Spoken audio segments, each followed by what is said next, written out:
Hey everyone out there in YouTube land, it's Joel Ellison with Pinnacle Gunsmithing, and today we're going to be taking a look at basic care and disassembly for a Browning Auto 5.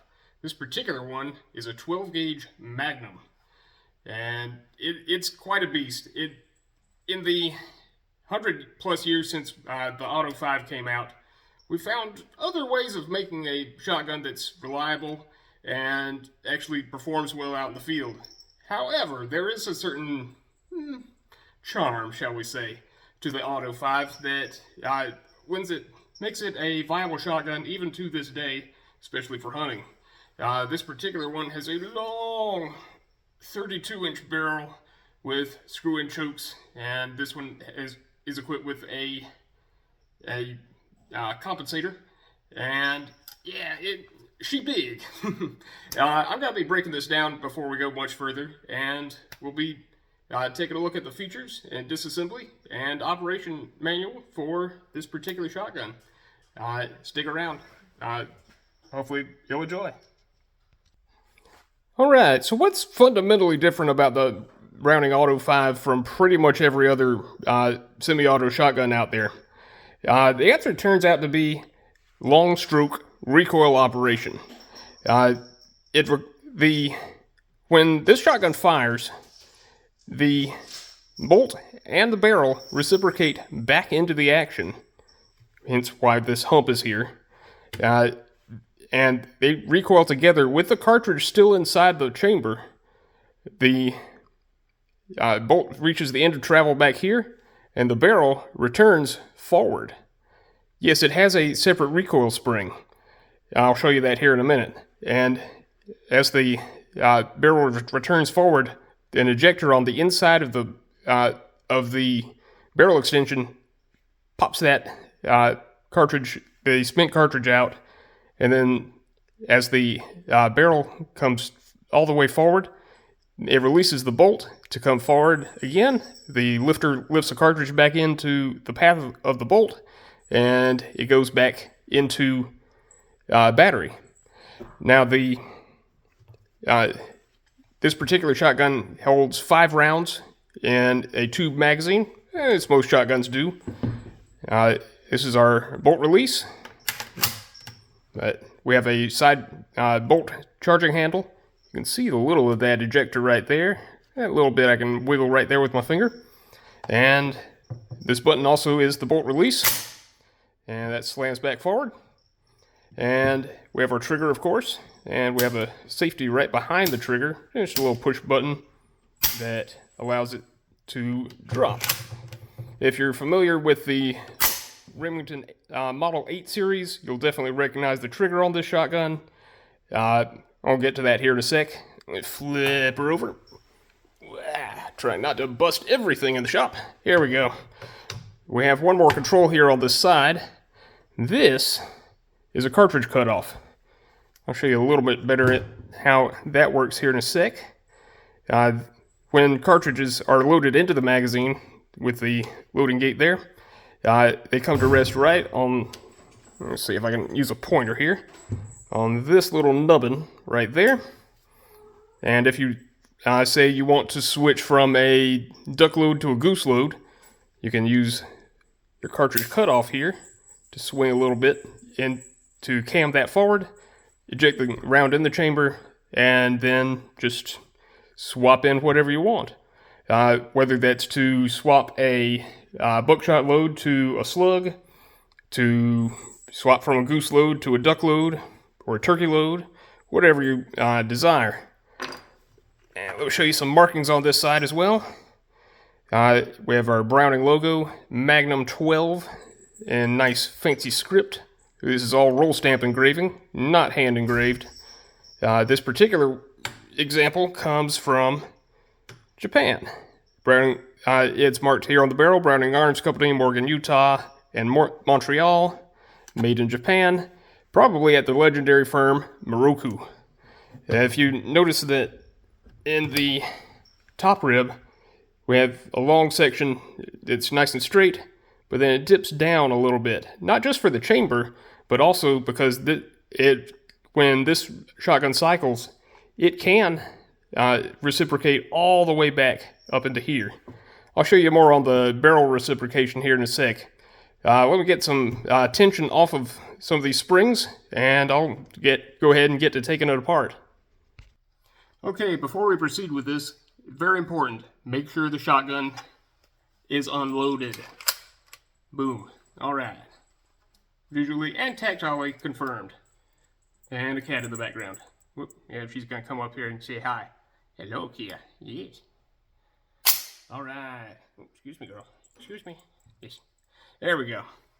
Now, in order to get the barrel off, I'm going to open the bolt, and I'm going to put my weight on here. And yes, this is why I had to make sure the shotgun was unloaded. I push the barrel back into the receiver a little bit, and I can undo the magazine cap. And once that's off, I'll show you all this, I promise. I can't really get it on camera and me at the same time. But here we have the handguard. That just keeps your fingers out of the moving bits, and also very hot bits. And from here we can take off the barrel. That has a nice little ring on it. And it also, the ring, very importantly, also has a little bit of a conical groove in it to interface with our braking mechanism. Yes, this has a braking mechanism. The Magnum 12 has a few extra parts, and somewhat different parts. We have this ring here first. This is brass, and it kind of looks like a brake shoe on the inside. Then we have another conical ring. And behind that, another conical ring. With the two conical rings, both have their flat sides put together when they're installed properly. And behind that ring, we have another braking pad. Well, I call them braking pads because functionally that's what they are mechanically. And one final ring.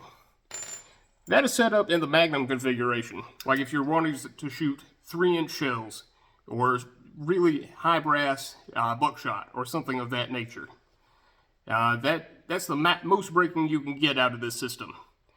Now, if you want to shoot, say, 2 3/4 inch super light target loads, it's really better to set this up with just one of these small rings and one of the brass rings, and then just slide your barrel on and you're good to go. But I prefer to put a little more braking force on there, and then when it doesn't cycle, that's when I take some off and allow the mechanism to brake itself as much as possible. Especially when it's with a shotgun I'm not familiar with, or a load I'm not familiar with. In any case, beyond that, we have our barrel return spring. She's chunky. And we have our receiver. Now, when you have the barrel off, it's important not to let the bolt slam back into the wall of the receiver. But we can just ease that forward there. In any case, in my opinion, this is the more interesting part of the shotgun. Let's go ahead and get into it. Okay, before we go much further, there is one minor difference on the handguard between this shotgun and a standard Auto 5. Honestly, this is the second Auto 5 I've had in the shop. The first was a Sweet 16. They got a refinish. Oh, that was a very nice shotgun. This one is a bit more burly. The handguard also has a little reinforcing bolt. And it's just two little pin style bolt that you could take out if you wanted to, especially for refinishing. It's very common for us to see these handguards broken or something damaged in any way. They are very thin, and that's kind of delicate. Yeah, don't really put a whole lot of force or clamping on these when you are working on them, and you'll be fine. In any case, let's get on with the show. Here we have the rest of the shotgun, and this nice gold trigger. It's kind of a Browning thing that they like to do.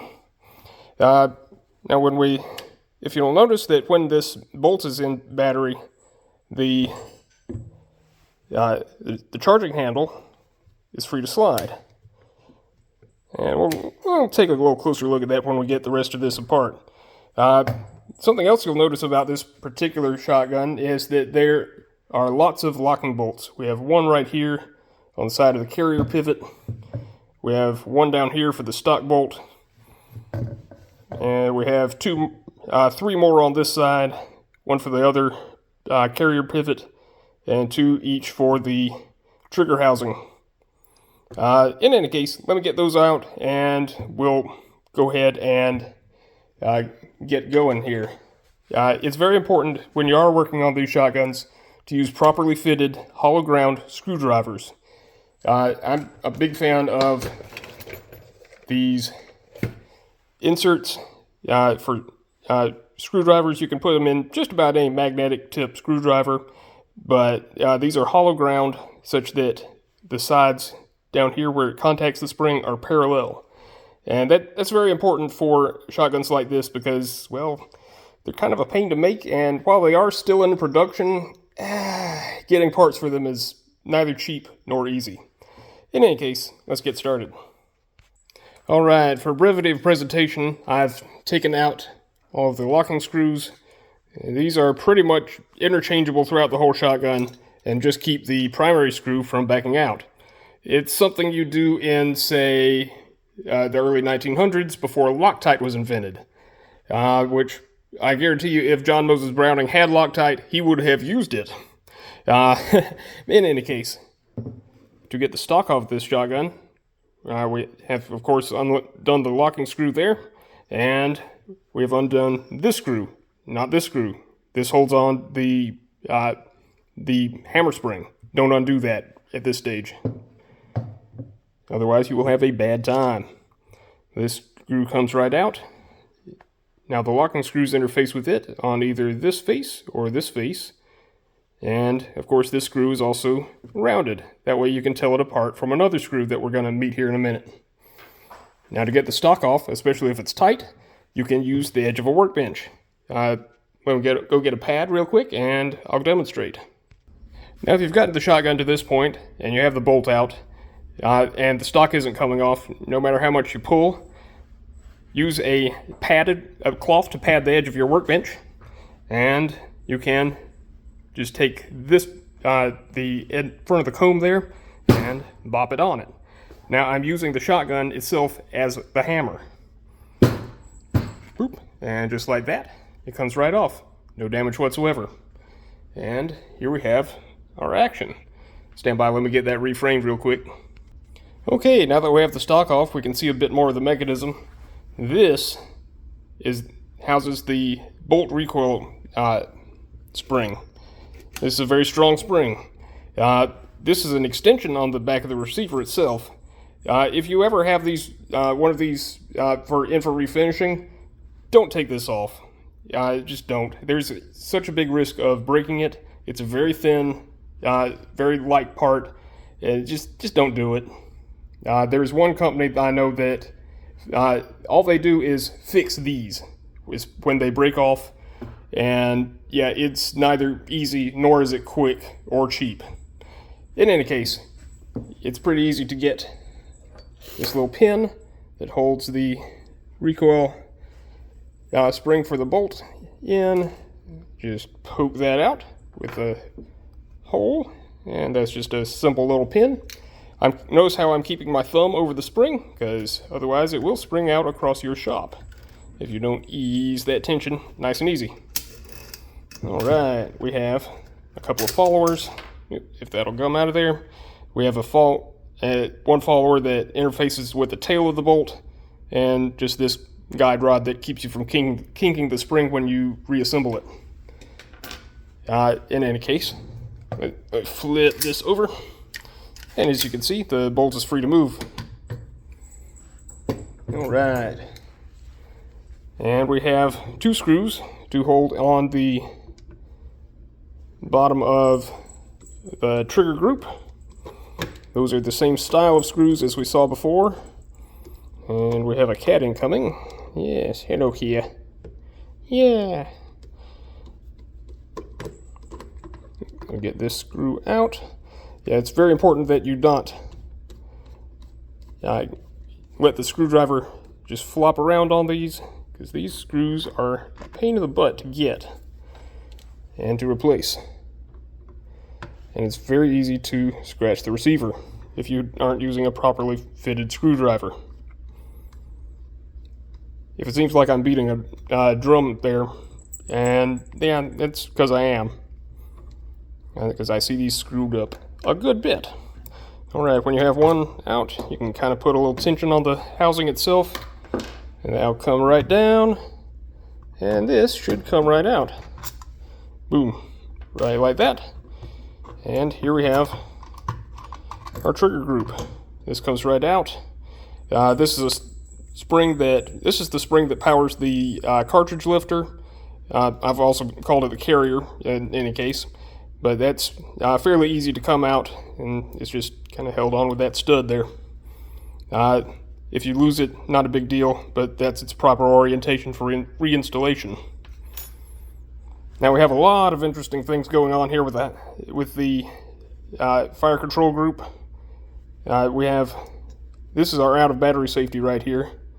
If that's up, then the trigger does not move.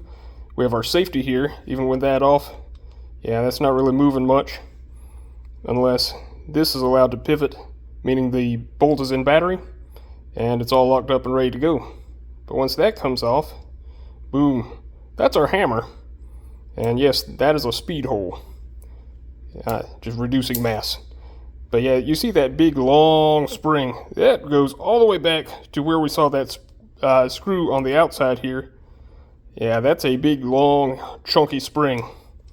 And once we have fired and our bolt is coming back, boom, it slips into that hook on the back of the hammer. And once this is allowed to come, the bolt is allowed to come forward, even when we release. Boom, there's our primary sear. So yeah, we have a double hook sear. If that looks familiar, then you're paying attention, because this is almost exactly identical to the setup on the Remington Auto 8. Very similar conceptually to the trigger on an AK. AR triggers, it's a little different, but it's really honestly the same idea. M1 Garands, yeah, there's a reason why that looks that way. Also notice here that the hammer is very thin. We'll see why there in a minute.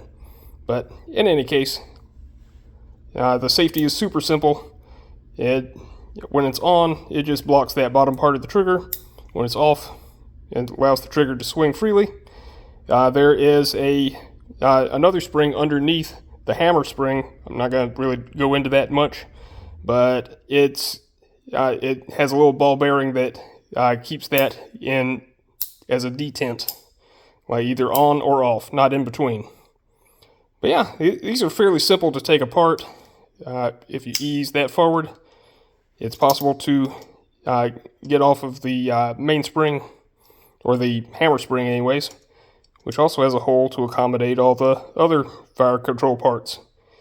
It's apparent to me that a genius designed this, but yeah, he was working with a lot of constraints.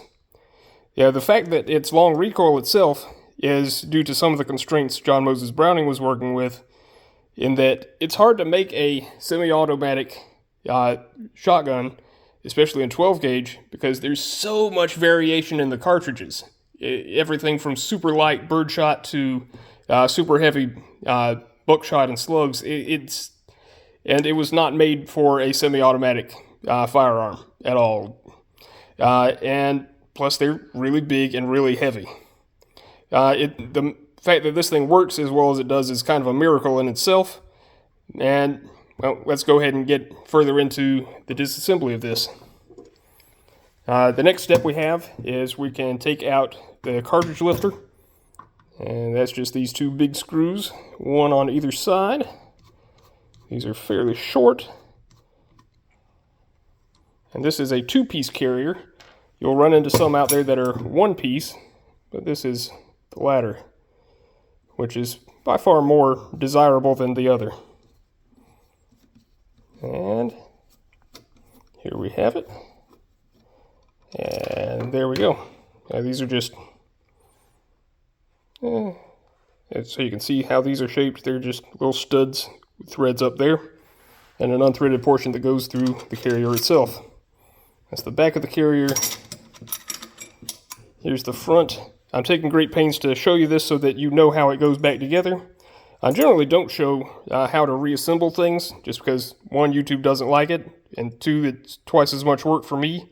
I can do this way more quickly when it's just me on my own, but, you know, odds are if you're this deep into it and need to get it back together, odds are you can figure it out. I believe in you. In any case, this goes right like that, and when loading, just this front part goes up. The spring that we discussed here a minute ago, right here, it should go right about here when it's reassembled.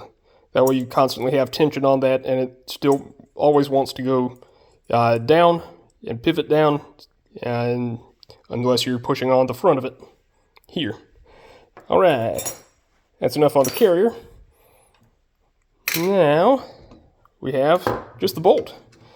All right, we have our charging handle, and we have a little pin right there that has to line up with this little notch, and we have a disassembly hole right here.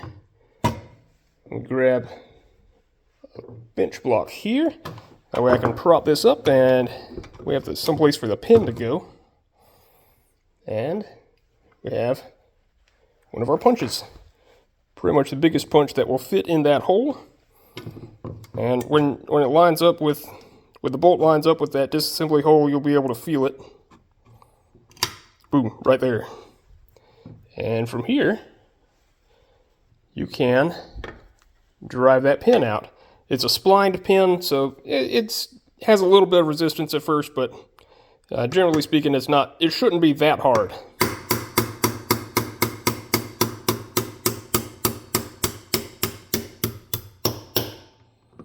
There we go. We got it going. And here we are. I think that's out. Let's flip her around. There we go. There's that pin. As you can see, one end of that is splined. That's the end that goes outward. And I'm keeping the pin in here for a very specific reason, because that pin was holding in our cartridge stop. Here we go. Slide that out. And this bit, with its oblong hole, yes, it's supposed to be oblong. And we have a small spring. Yep, small but stiff. And there we go. I've got that in our parts bin. And by parts bin, I mean lid of a mason jar. That just keeps me from losing all the small parts. From there, hey, no powder. Yeah. Whoop, excuse me. Excuse me, girl. Yeah. Oh, sorry, I gotta kick you off the bench here. Oh, she just wants in my arms. That's okay. But yeah, here we go. We have our bolt. It slides out. Our charging handle came off, as it should. And yeah, that's pretty much it. Now, there's a lot of neat stuff going on here. Let me reframe the camera, and we'll talk about it. All right, we have our barrel here in the frame, just so I can show you this large square hole in it. And that is what locks up into the bolt when this shotgun's in battery. And as you can see, when I pull the charging handle back, that locking lug slides backwards. And also notice that when the firing pin is forward and protrusion right there, the first thing it does when you pull back, when the locking lug disengages, is that the firing pin retracts. Boop. Just like that. That is some genius design right there. Now, in order to get the charging handle in, you kind of have to bend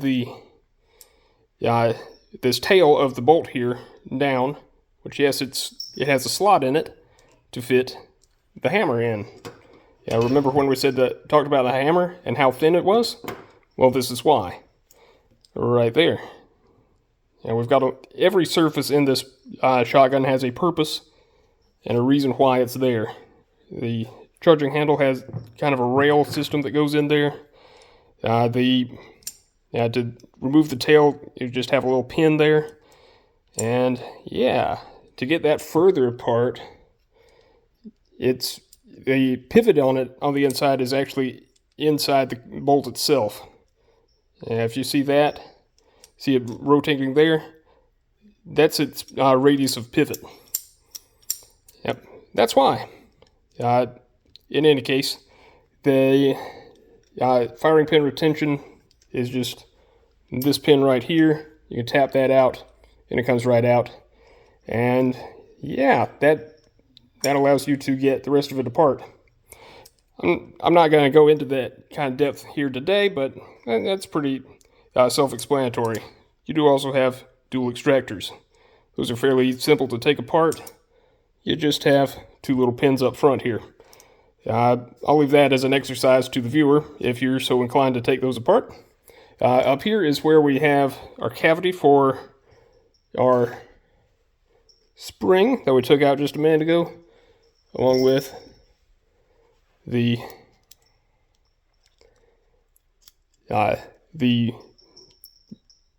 cartridge stop there. Yeah, that's what stops the cartridges from just pouring out the back of the magazine.